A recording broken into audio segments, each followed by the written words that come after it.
কৃষিকল্প পক্ষ থেকে আন্তরিক সালাম অভিনন্দন। আমি আপনাদের মাঝে যে গাছগুলো নিয়ে আসলাম এগুলো হচ্ছে আপনার হচ্ছে সৌদিয়ার সবচেয়ে ভালো জাতের যে খেজুরগুলো সেগুলো কিন্তু হচ্ছে আপনার আমাদের খেজুর গাছগুলো কিন্তু আপনার সার চলতেছে। তাই আমরা যদি সারের গাছগুলো সংগ্রহ করতে চান তাহলে কিন্তু আপনারা অল্প দামে কিন্তু হচ্ছে গাছগুলো কিন্তু আপনারা পেয়ে যাচ্ছেন। আমি চাইবো যে আমাদের দেশে এই খেজুর গাছগুলো হচ্ছে অ্যাভেলেবল লাগাক, সবাই লাগাক, যাতে আমাদের দেশের মানুষ এগুলো হচ্ছে কম দামে হচ্ছে খেতে পায়।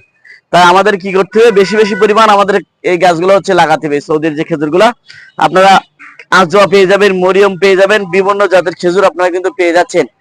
তাই আমি এই গাছগুলো কিন্তু 64টা জেলায় হচ্ছে আপনার হচ্ছে হোম ডেলিভারিও দিয়ে থাকি, সুন্দরবন কুরিয়ারের মাধ্যমেও দিয়ে থাকি। তাই যে সকল ভাইরা গাছগুলো নিতে চান আমার স্ক্রিন দেওয়া নাম্বারে যোগাযোগ করলে আপনারা কিন্তু 64টা জেলায় এই আজোয়া মরিয়ম খেজুরগুলো পেয়ে যাচ্ছেন। আর এগুলো কিন্তু আমরা এক একটা পলি ব্যাগের মধ্যে হচ্ছে 3-4টে করে গাছ পেয়ে যাচ্ছেন। আমরা কিন্তু একটা গাছের দামে 3-4টা গাছ আপনাদের মাঝে তুলে দিচ্ছি। তাই হচ্ছে বেশি বেশি করে হচ্ছে গাছগুলো আপনারা নিয়ে লাগান আর আমার চ্যানেলটা বেশি সাবস্ক্রাইব করুন।